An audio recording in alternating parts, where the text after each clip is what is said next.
The outdoor community knows the importance of margins.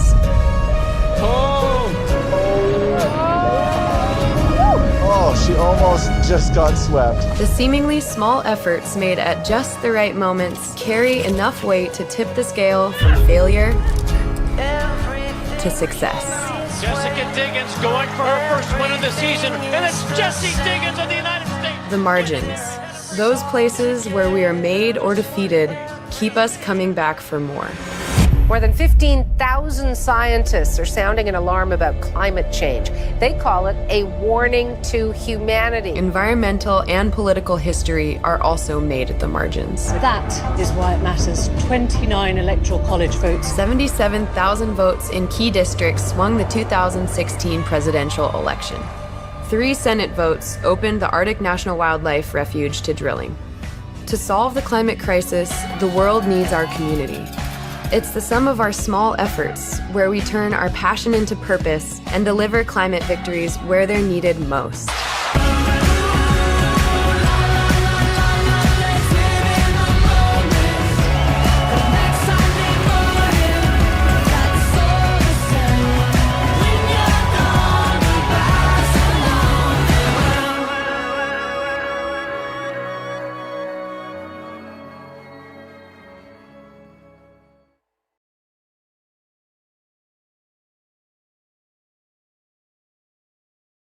How's it going? I love that video. It always gets me so stoked. My name is Lindsay. I am the advocacy coordinator here at Protect Our Winners. Thank you so much for joining on this Thursday afternoon. I know it's beautiful out here in Boulder, Colorado. So I do appreciate everyone jumping on and giving up your Thursday evening on a beautiful summer day. We are going to have a really awesome session this evening. So thanks everyone for joining.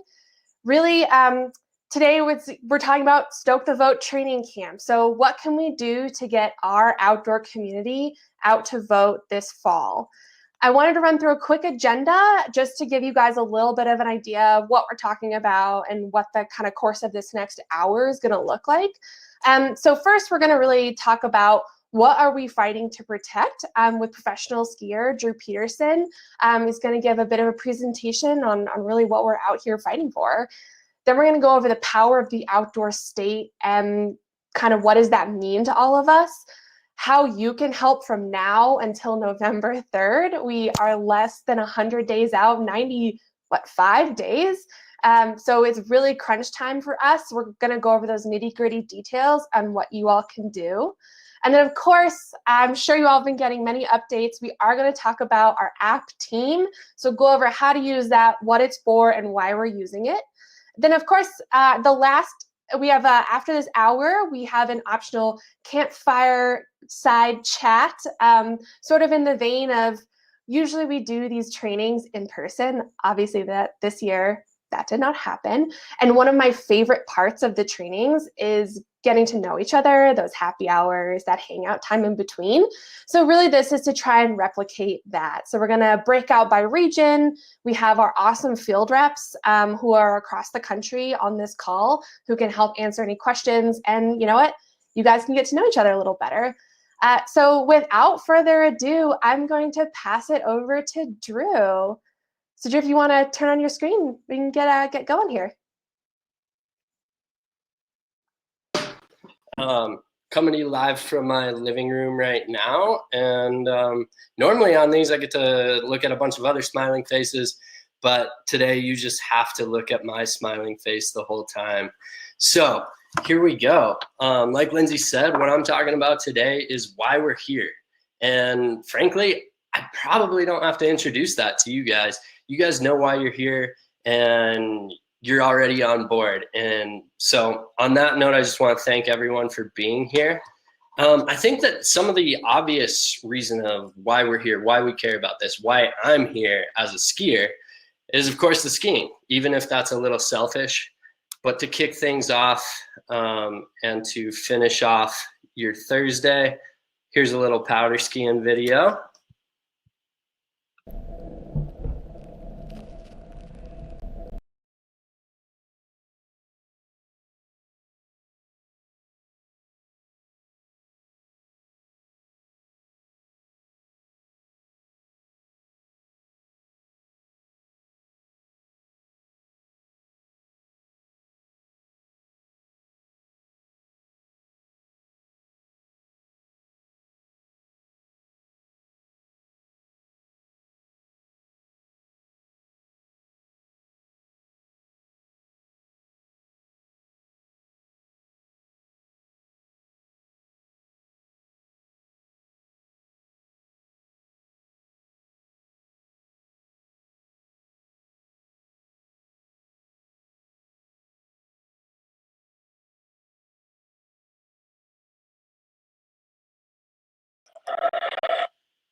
There we go. That's actually one of my favorite little videos. I love that it's only a minute, but that was also a really phenomenal run. That was actually all filmed in about a third of one run at Jackson Hole. And, you know, like I said, maybe it's obvious and maybe it is selfish, but of course, powder skiing is one of the motivations of why we're here and why we want to participate in the fight of climate change. But really with anything in life, I find that it's really important to have clarity on, for lack of a more eloquent way of saying it, what is my why?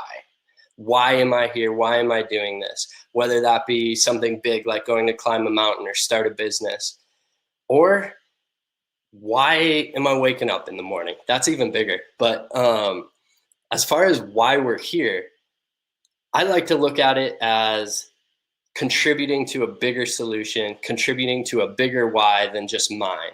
Like I said, sometimes personally, I feel a little selfish when I just come from the lens of skiing. But so I'll figure it, sorry, words are hard today. But I figure I'll share with you guys a little bit of my journey of how I started working with POW and how I got involved. So here's me. Unfortunately, this picture is super small, but I couldn't help myself but share this. This is me when I was 4 years old, learning how to ski. I grew up in Colorado, and what's shocking about that, and what's especially shocking in relation to my why, is that even as a little kid, I was already hearing about how different winter was. I really remember that starting to happen when I was around 10, 11, when I was starting middle school. And when I was a kid, I wrote every research paper that I could on climate change, and especially on climate change's effect on skiing. And now, fast forward, 10, 15 years from all of that, I'm 26, and we're seeing these effects every single day all around us. And I think that's really representative of human nature to some degree, but especially, I hate to say it, but American nature, in that we wait until things are right there in front of our faces. We wait until they smack us in the face to actually do something about it. And to be honest, I'm guilty of having that human nature as well. For me, things really accelerated and started taking on more impact in 2017. In the winter of first off, the winter of 2017 started with the 2016 election. And when the 45th president of this country was elected, I knew that things were going to change a lot. And that was the first catalyst of why I felt that I needed to get more involved and why I needed to do something more. That winter, I was fortunate enough to travel across the world. This photo is from Kyrgyzstan, which, for those of you who don't know, Kyrgyzstan is in Central Asia. It's just west of China, and it's actually on the northern edge of the Himalayan orographic plate, even though that these are different mountains. So those are the Tian Shan Mountains in the background there. And when I was there, first off, these girls are super cute, way cuter than the photo of me learning how to ski when I was a kid. But when I was there, I was chatting with the locals, and these are locals who have descended from nomadic tribes that were there during the time of Genghis Khan and during the Silk, like way predating the Silk Road. Nomadic tribes used to inhabit these valleys. And so we were talking to them because they also ran the backcountry yurt camps that we were skiing out of. And we were talking to them and hearing how things were getting warmer, how that creek used to be frozen, but now it's clear in the middle of February when we were there. On one side, I'm glad that I didn't have to sleep in -40 temps every night.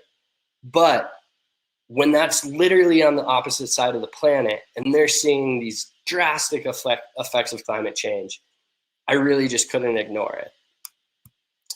And then after Kyrgyzstan, I unwittingly thought that it would be on my way home to stop in Europe.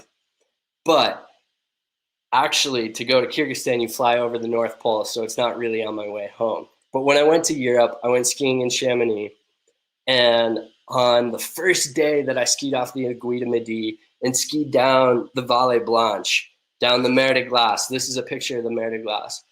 First off, I met Glenn Plake that day, which is kind of just the quintessential way to have your first day in Chamonix. But this was a huge epiphany, come to Jesus moment of sorts for me with climate change, seeing the effects of the glacier receding. So this is a photo of the mer de glace in 2015. This is the summer of 2015. And then for comparison's sake, I'm going to show you guys a photo from 1909. That's also the mer de glace, taken from the exact same angle, the same perspective, in that it's at the Montvers train station there. And what you really can't see in a photo, and what I saw that day, is how drastic that scale is. That is literally hundreds of meters deep of ice that has now fully receded. And when you finish skiing at the bottom of the Vallée Blanche, you take off your skis and then you hike up a bunch of steps, and then you take a cable car up to this train station that's in this old photo from 1909. And that was when I really realized that I needed to do more. I needed to act. It wasn't enough to just care about climate change. I needed to contribute to the solution. And that's when I started working with POW. So at POW, I do exactly what you guys are doing today. This is super similar to the trainings that we get with the Athlete Alliance. On that note, thanks for being here with that as well. Sorry, I'm just pulling up a photo right now. This is the other side of what we do with POW. Back in June, I participated in the virtual climate lobby days, where I was taking Zoom calls with congressmen, and just like now, I wasn't wearing pants then, which is really quite the way to lobby in Washington, D.C. But what this experience really stood out to me as, and what my take home from that whole experience was, is that this is working. All of the action that we're taking on climate is working. Not just lobbying in Washington, D.C., not just voting, but literally everything that we are doing is making a difference. Because on those days during the climate lobby days, we had meetings on both sides of the aisle, and everyone knew how important climate change was, not just to our generation, but to the American populace as a whole. And seeing that this is making a difference kind of recharged me. It made me want to do more. And that's when I really realized what my why is. My personal why, my selfish why, is that I want to teach my kids how to ski, and ideally teach my grandkids how to ski. But ultimately, when I'm also teaching my kids and teaching my grandkids how to ski, I want to be able to look them in the eye and tell them that I put myself into contributing to the solution and that I did what I could. So whenever we talk about climate, we're always talking how we need big systemic solutions right now. And that is incredibly true. We're not going to solve this with individual actions. But what I think is so cool about today, this evening, is that these are the individual actions that actually contribute to big systemic change. And the number one individual action is voting. And that's what tonight's all about. So anyhow, to sum it all up, one of the big things that we talk about with the Athlete Alliance, and you probably heard the phrase before from all of us, is that we're turning our passion into purpose here with Protect Our Winners. And whatever you do in the outdoors, whatever makes you love the outdoors, whether it's the desert or the mountains, whether you're a skier, snowboarder, trail runner, mountain biker, climber, whatever, is our passion. And the purpose is exactly what we're doing tonight. We're contributing with our personal motivations, our personal why, to contribute to a big systemic solution. And on that note, again, thanks for being here. And thanks to the Protect Our Winners crew for bringing me on tonight. But that's all from me. So thanks for chiming in. And I'll check out the chat to see if you guys had any questions. But otherwise, thank you. Thank you so much, Drew. It's always just like so incredible to hear firsthand accounts. So thanks for being here. Awesome. Cool. Thanks, guys. We're going to kind of get into the meat of tonight for you all to really learn how you can help us, get out the vote. Because I know I can trust all of you all to vote. I really can. I promise. But can we trust the whole outdoor community? So that's what we're going to learn how to do, is to get that whole community out. So how are we actually protecting the places that we love to play from climate? There are kind of three-ish ways we do that. And voting is just one part of a whole big picture. And I want to actually talk about that whole picture before we really dive into kind of voting and what we're doing for this year, because I think it's good to understand the context in which we're trying to make change. So I'm actually going to play a video from our executive director, Mario Molina. He graciously recorded what he calls our Theory of Change presentation to help kind of give that whole picture of how Pau thinks we are going to change the world. So I'll give that a go. My name is Mario Molina. I'm the executive director for Protect Our Winters. And I cannot express enough how grateful we are that you've agreed to become a POW volunteer.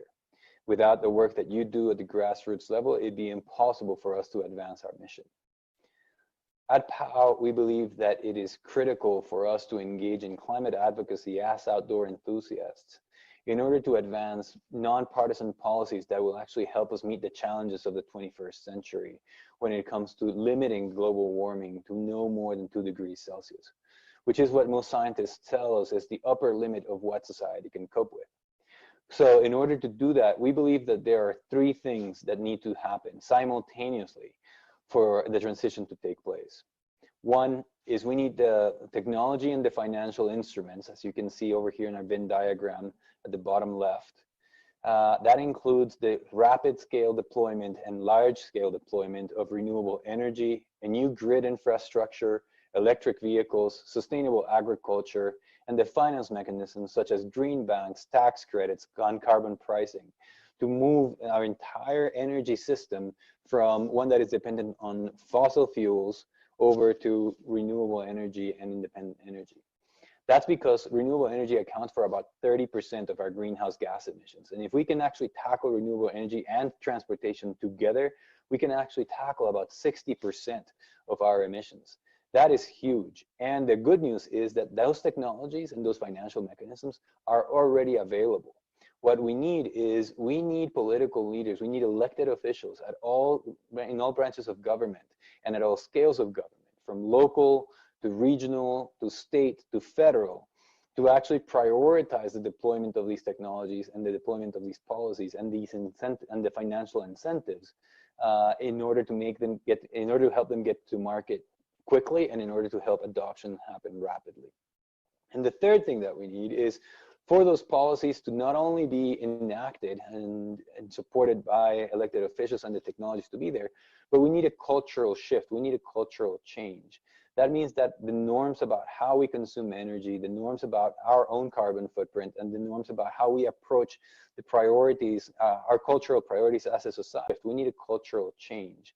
That means that the norms about how we consume energy, the norms about our own carbon footprint, and the norms about how we approach the priorities, our cultural priorities as a society start changing.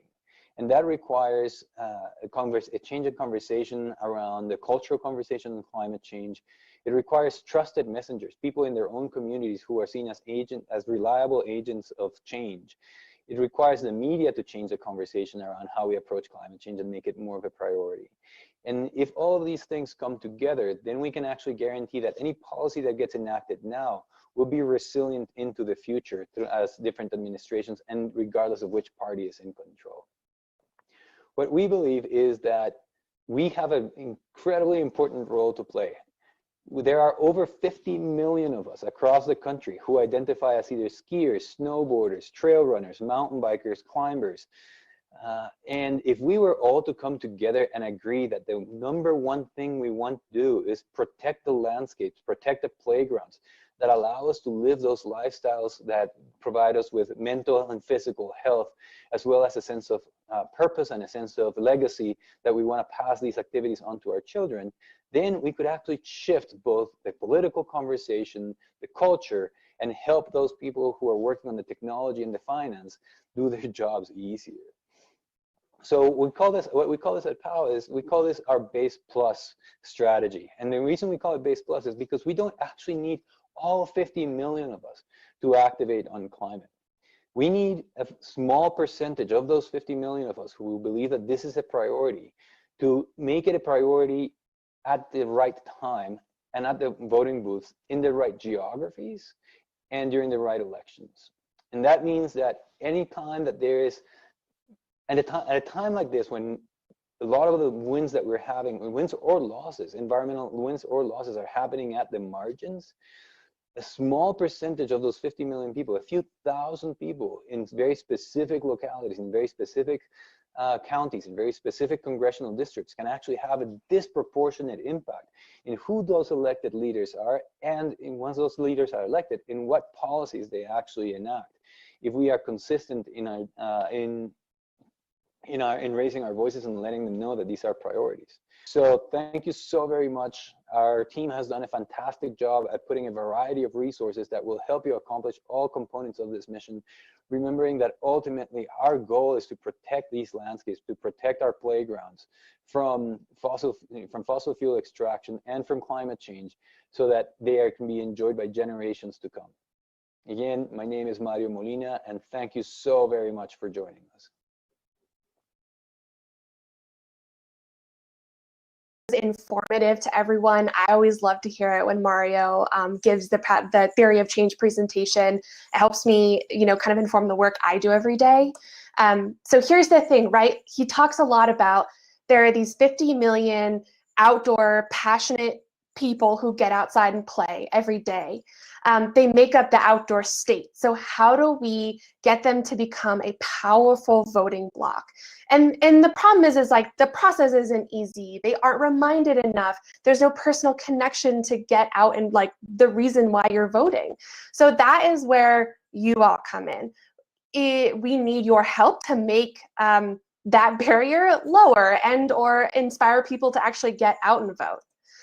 So really what the outdoor state is, right, is that 50 million passionate outdoor people. And if you like to be on trails, ski, climb, bike, whatever you like to do outside, you're a part of that. And this year we're rallying that community to pledge, register, and make a plan to vote. We want to bring in new members of our community out in that process as well, because, POW, we're a decent sized organization, but we're not 50 million. So that is where we get you all to help us reach those 50 million people. I always say like our social media networks only go so far, right? Like we only have so many followers on Instagram, but tapping into our community of Instagram followers, how can we spread out from there and reach those 50 million people? So yes, we are talking a lot about elections this year, but we are also still working on policy. I know it's a super wonky topic, but I wanted to let my coworker, Corey, jump in and talk about the policy we're working on this year. Hey everybody, my name's Corey Cronin. I am the Policy and Civic Engagement Coordinator here at Protect Our Winters. And yeah, here to fill you in on some of the policy work we're doing from my bedroom as I sit in isolation. So on the federal side of things, we are looking at the stimulus package and what life looks like here in the new COVID era. As Drew mentioned earlier, as he was lobbying Congress without pants, we were asking them to include clean energy tax credits and electric vehicle tax credits in the next stimulus package. The good news, the House passed a bill that included those tax credits. The unfortunate news, but there is still an opportunity to move forward, is the Senate is debating a bill right now. Those tax credits are not included, but if you reach out, tell your friends to reach out, ask them to include those tax credits. Still an opportunity to do that. So you can do that by texting RE to 65351. On the state side of things, we are working in 6 target geographies, as Mario mentioned. These are areas where we think the outdoor community can have an outsized impact. So here in Colorado, we actually just wrapped up our first state campaign. I was reaching out to the Colorado Energy Office. They were creating a roadmap as to how to get Colorado back on track into meeting its climate goals moving forward. In Nevada, we are looking at clean cars rulemaking. The governor there has done an awesome job when it comes to the environmental community and climate community and pushing forward these really amazing proposals and policies. So it's a thank you campaign saying keep up the good work. We know times are tough right now, but keep up being a champion for those climate and clean energy policies. In Michigan, you all are some of the handful of people in the country that know about this. The governor there is expected to put out an executive order around a climate proposal. The exact language of that we still don't know, but we are expecting something to come out here in August from the governor's office, pushing Michigan to be really aggressive in tackling emissions.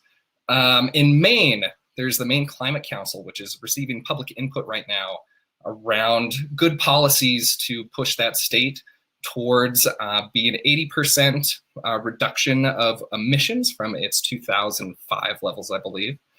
In New Hampshire, just simply supporting clean energy. The governor there is a big proponent of wind energy. So we're looking at potentially doing a campaign around thanking him for pushing wind energy and diversifying that energy portfolio. And in North Carolina, the governor there, Governor Cooper, came out with Executive Order 80 last year, which pushes that state towards divesting from fossil fuels and creating an energy portfolio that is primarily supported by wind and solar energy. So again, a thanking campaign for him. And then kind of also a follow-up asking him to do more and ask the state legislature to do more moving forward. So that's the brief overview of the policy work we're doing. If you all have any questions, I am going to be in the chat box, so ask away. Thanks. Awesome. Thank you so much, Corey. I know that was like super wonk town, like we like to say at POW, but who has a friend in Michigan? Who has a friend in Nevada that they can reach out to and help us, thank these people, ask for support on climate. So this is incredibly important policy work that we're doing, even though there's also this election going on. So we want to keep pushing policy as well as a part of our two parts of our theory of change. Great. So, all right, you guys kind of got the overview of what we are protecting. Now, how can you help us stoke the vote?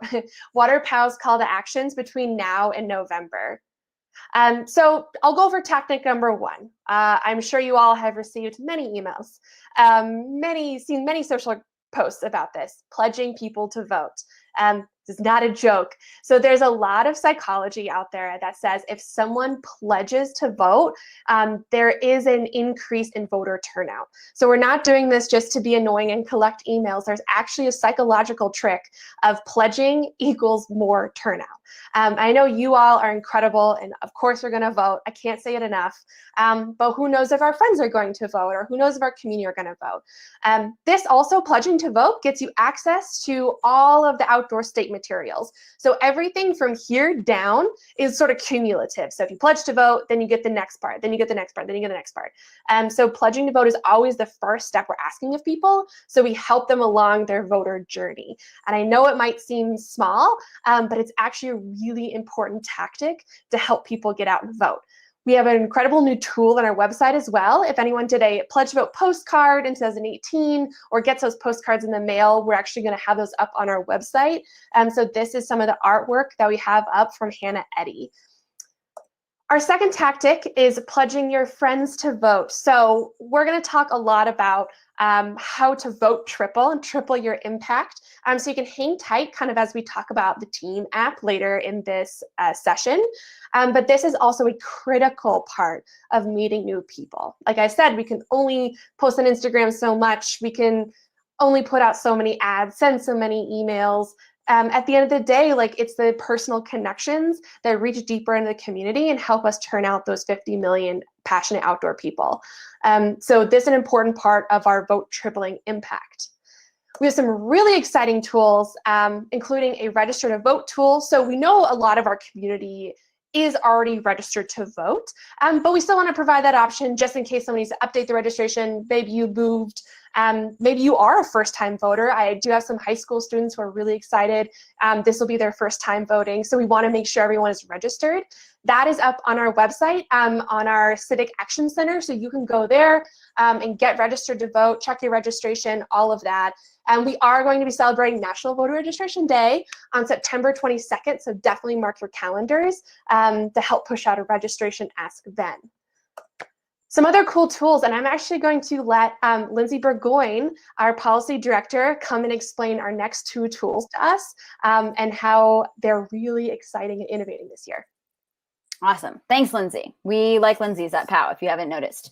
Shout out to all the Lindsays out there. I'm going to talk to you a little bit about a couple of our tools that we're working on this year, and these are going to launch our Make a Plan to Vote tool.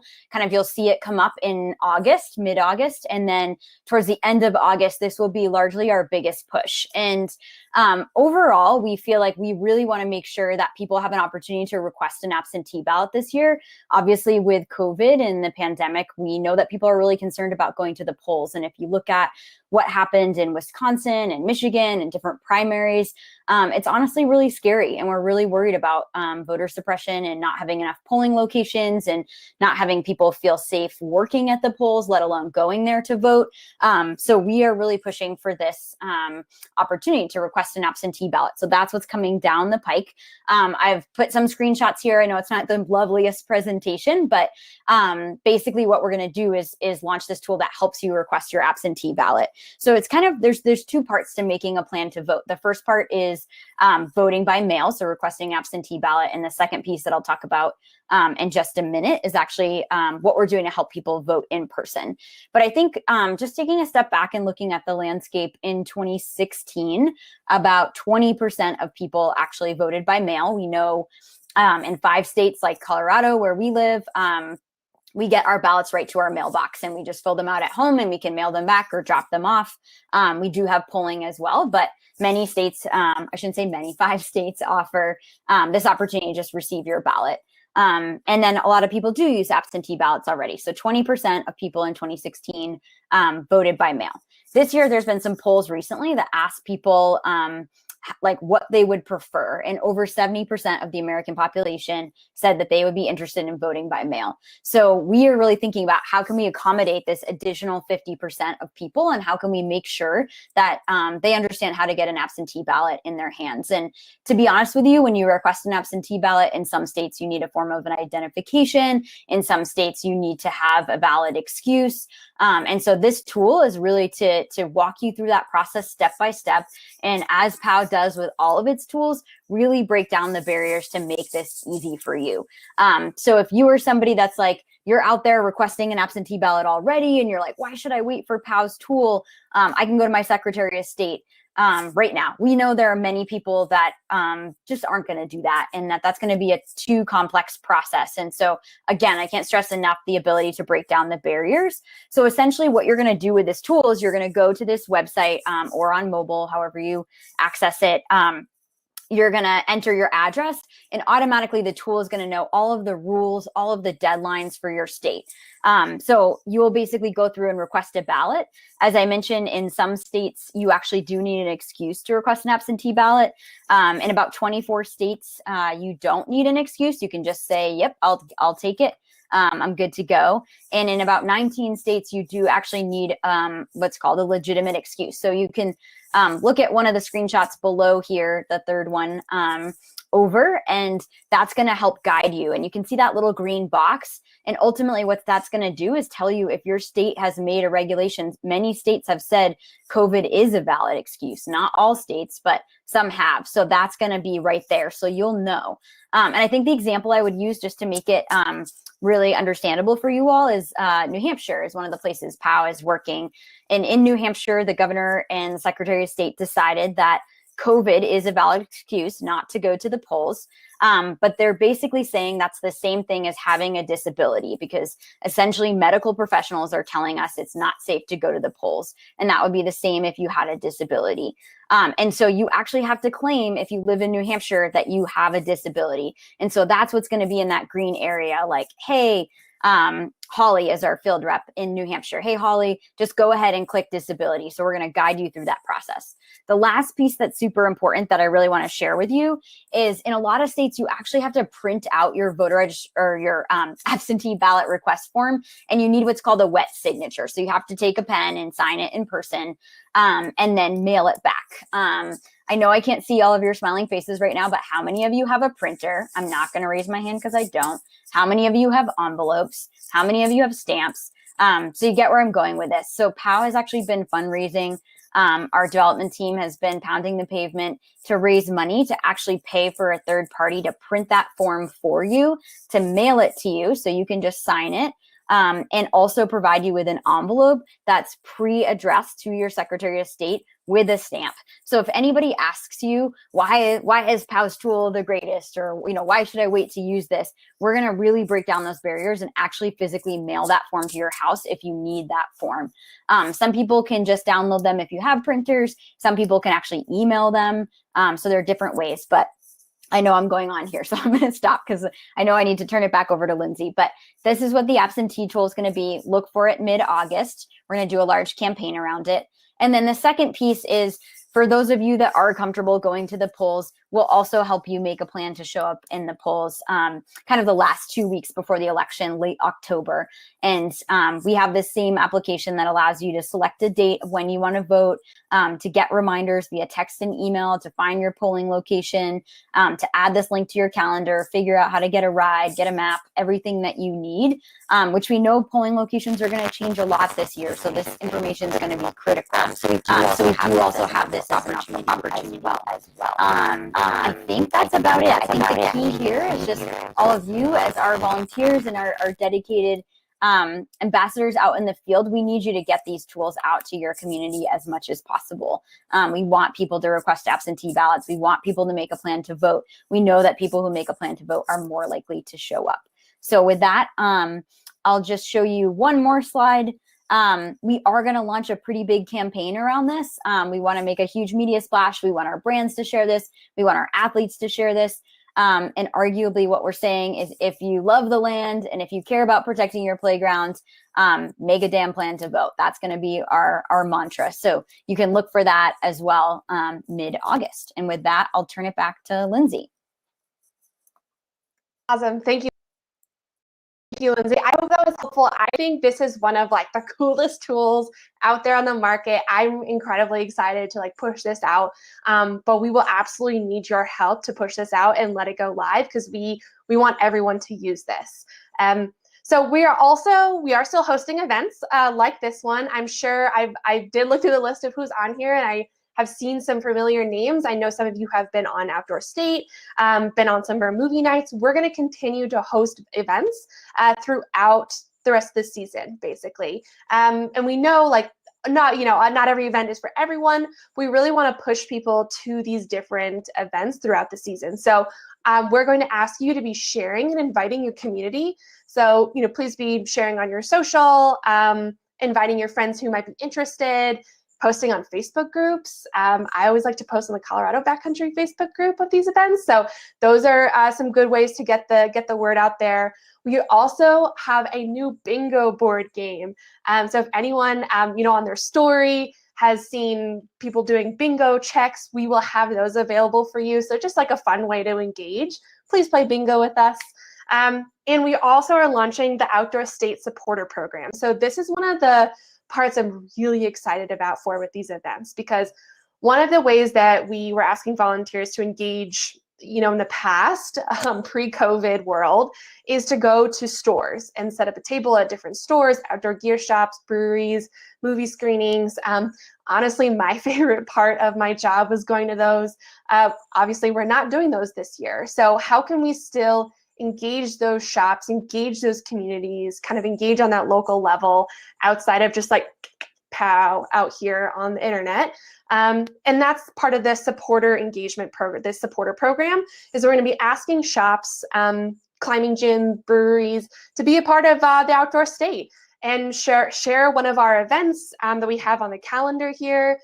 They'll get some swag, some things they can put up.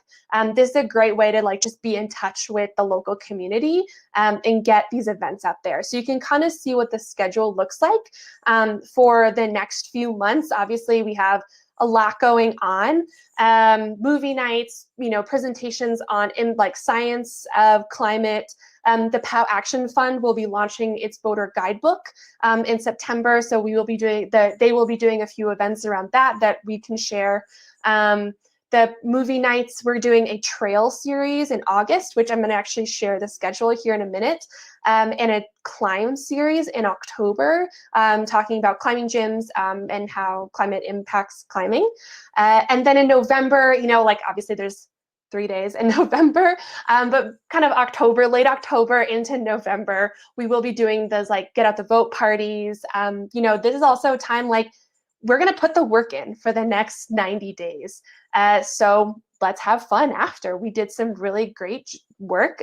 Let's celebrate the victories that we've accomplished. And who knows what the results will be. I don't want to talk about that. I just want to talk about how we are going to celebrate what we're doing. So here's the Tales from the Trails series.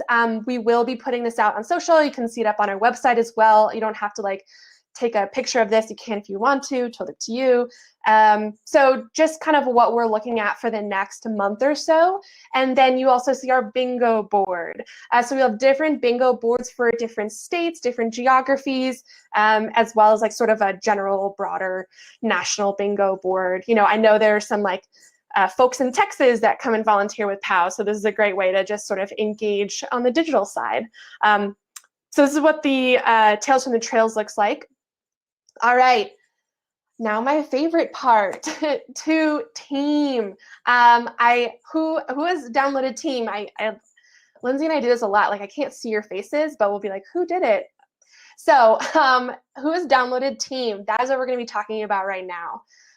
So rewinding a little bit, I think Team is kind of hard to jump into as like, this is so much fun. We're going to have a great time on this app. Because that's not what it is. And I'm going to be honest about that. But I always like to take it back to how am I going to feel on November 4th? Have I put in the work? Have I earned that celebration at the end? Do I feel like I put everything out on the table? I left it out on the field. I left it out on the mountain. Because we are going to be asking you to text your friends and your community to pledge to vote. So one, I acknowledge that that is a social risk. I feel uncomfortable doing that sometimes. I'm sure many of you do. So I want to acknowledge that, but I also want to remind us of the bigger picture here. Because what if you texting that one friend who you totally thought was a voter isn't? And your text made the difference. Like you have no idea. So why don't we just send as many texts to our friends as possible? And hey, maybe you're engaging someone who's like, oh yeah, like I love POW, but I've never been able to get involved before. How do I get involved? And you're like, let me tell you about this webinar I was just on and how you can learn all about POW. So it's just a great way to engage the community.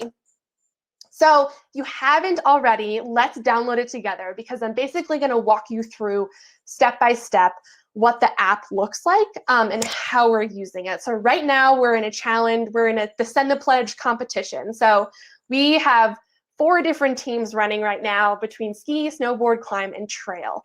And if you download, you can either use the link you can see right there, or you can scan it on your phone, one of the QR codes, and download the app directly. You're going to enter your information. You do have to create an account.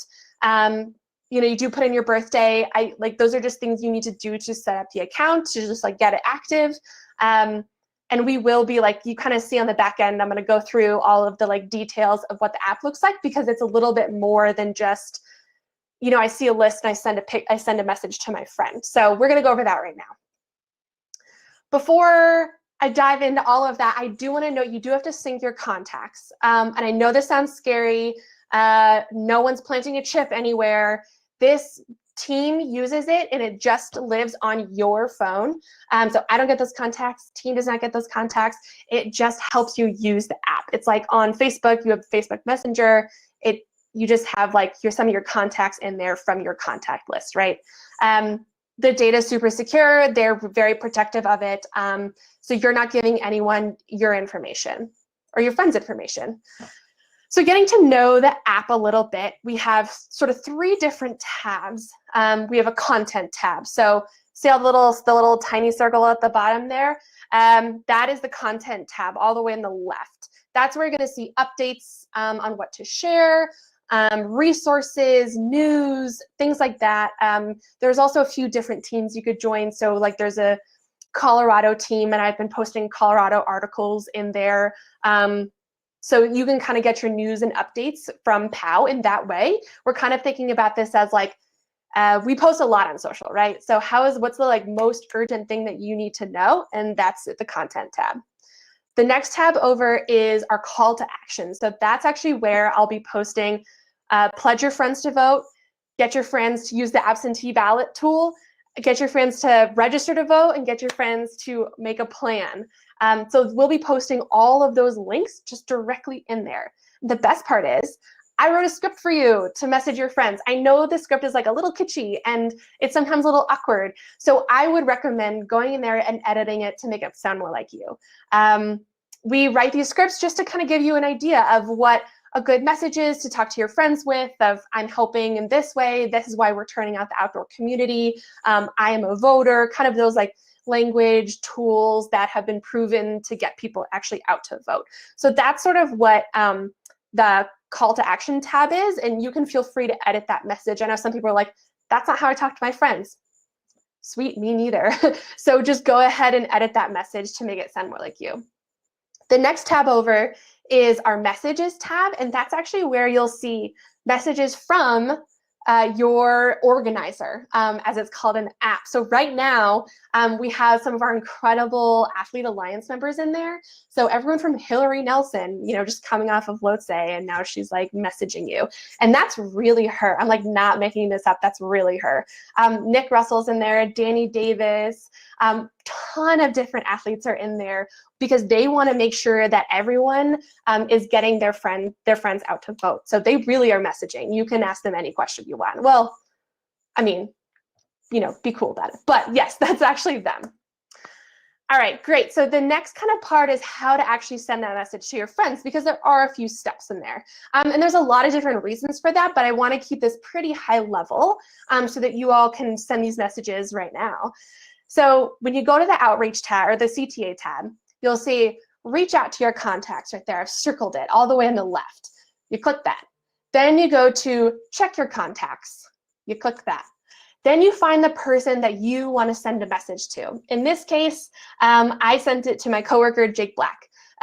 He is also a snowboarder. I'm a snowboarder, so I wanted to make sure that our team is getting out there and representing the snowboard team, and we're still winning in points. We're 6 points ahead of ski, so just so you all know, we're winning. And then I say reach out to that person, and then I just typed, okay, so that's a pre-written message for Jake. But I know Jake pretty well. We're working with him for a few years, so I edited the message down. I said, hey, make sure you come out for Team Snowboard. Don't let us down, and just included the link. Then you hit send via SMS. If you wanted to send through Facebook Messenger or WhatsApp or whatever way you communicate, you just hit the share button, and then it'll like kind of pop up, and you can scroll through and figure out which platform you want to send this message through. I just sent it through regular iMessage. So that's how we text. And then I sent the text. I came back to the app. The best part about the text is that it doesn't look like it's coming from any app. So how many people, right, have gotten those random messages from like so-and-so at whatever campaign, and you're like, I don't know you. How'd you get my number? We are trying to avoid that as much as possible. So that's what this is for, is actually making those personal connections with people. So it doesn't look like it's coming from any bot or texting app. And then I come back to the app and I make sure to say, yes, I did contact Jake Black, because that is how we're tallying points for the race, which is really, or it's for the competition, which is really important. And then I review it. So did this person pledge to vote? He texted me right back and he said, yep, I pledged to vote. So I clicked yes for that. You can also click not yet, uncertain. That just helps us follow up, saying like, oh, hey, you want to just follow up with your friend who said they might not have pledged yet? Just like double check on them, make sure they're good. Great, so that's kind of what the Team app looks like. I want you all now to get out your phones and download the app. I hope everyone is kind of having like a great time to get in there and send messages to your friends. This is the perfect time to do it, because we're just going to keep kind of talking here about Team. So in August, we're running this Send the Plunge challenge.